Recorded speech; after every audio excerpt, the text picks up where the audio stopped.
boys and girls, it's Mrs. Palmer and Snowball and Sabrina, and I'm here to read you a book called Grow, Candice, Grow. The author is Candace Cameron Bure. You might remember her from Full House. Okay, so enjoy the story.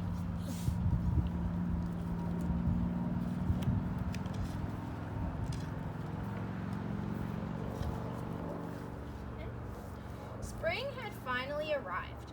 For Candace, that means three things: scrumptious picnics, swirly spring dresses, and most importantly, flowers. Big, bright, beautiful flowers. Candace could hardly wait for colorful blooms to appear. You want to read to them? Sure. I want to. Read to me. By the time she got to school, she had an idea. She was sure her teacher, Miss Fern, would like just as much as she did. "We should plant a class garden," Candace announced to Miss Fern, smiling widely. Miss Fern agreed. It was a wonderful idea. So did the rest of Candace's class, especially her best friend, Sophie Rose. Harry, however, wasn't so sure. To grow a garden, you need dirt, and Harry did not like to get dirty. I want to do. Candace's class got to work preparing to plant the garden. They brought in shovels and seeds, watering cans and buckets, gardening gloves, and a special watering hose. When it was finally time to start planting, Candace couldn't have been any more excited. Harry couldn't wait to get it over with. Miss Fernweather showed the class how to dig holes. "Not too deep," she said. Then she demonstrated how to place the seeds in the ground and cover them gently with dirt. The class worked together, digging and seeding, until their soon-to-be garden was planted.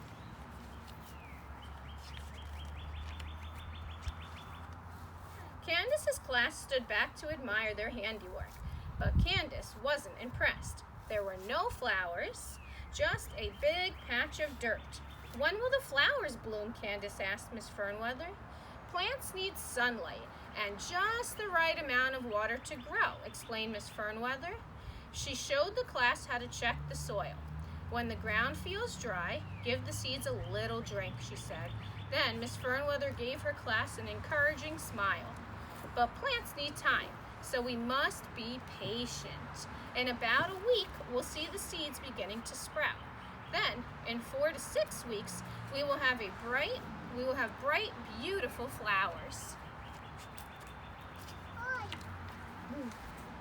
see a purple flower. Candace's class checked the garden every day. They watched and waited for the seeds to sprout. Candace tried being patient. She really did, but she didn't see any signs of sprouts. Candace remembered what Miss Fernweather said. "When the ground feels dry, give the seeds a little drink." The ground did not feel dry, but Candace decided some extra water might help. If a little water helps plants grow, she thought, then a little more should help them grow faster. So Candace gave them water. And the day after that, even more. The next day, she gave them more.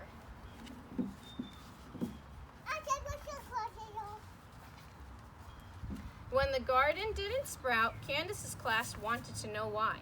"It's been a week," said Megan. "The garden had plenty of sunlight," said Christian. "And we gave it just the right amount of water," added Sophie Rose. Miss Fernweather checked the soil. She held up a handful of dark, drippy mud. "This is very odd," she said, looking up at her class. "Did someone give the garden extra water?" Candace looked down at the ground. "I did," she said very softly.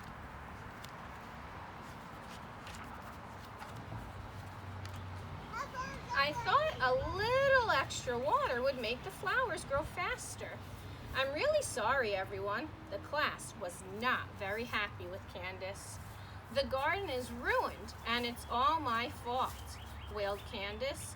"I gave it too much water, and now the seeds will never bloom." Harry tried to cheer her up, but Candace couldn't be cheered.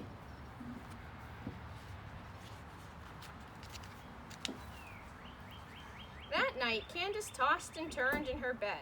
She couldn't bear to think about her disappointed class, or teacher, or best friend, and especially about the garden they'd worked so hard to plant.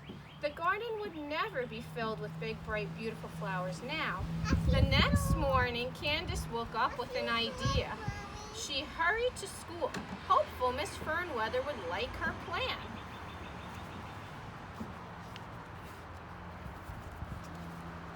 "That's a very good idea, Candace," Miss Fernweather said softly.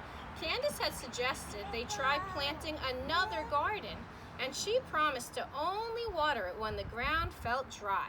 Candace worked hard getting ready for the new garden. She went to visit a plant nursery, she read about gardening, she even brought in special seeds as a surprise for her class. The gardener told her these flower seeds would attract beautiful butterflies. When it was finally time to plant the new garden, Candace was excited, but a little nervous too. She didn't want anything to go wrong. She and her class worked together, digging and planting until everything was in place. When they finished, they stood back to admire their handiwork. Even Harry was impressed. Candace's class checked the garden every day.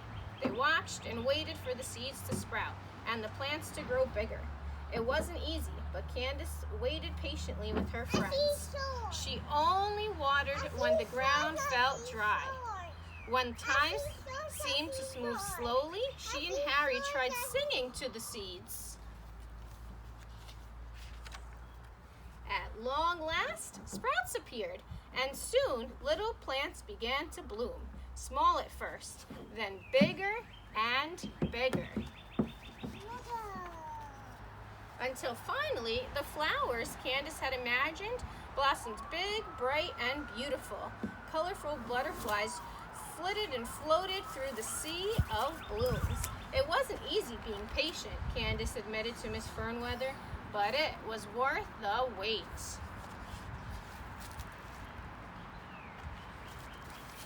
Even Harry agreed. I hope you loved the story, enjoyed the spring weather, enjoy seeing the beautiful flowers around us, the trees, and learning something new. Remember, a little patience goes a long way, and everything will be back to normal before we know it. Bye.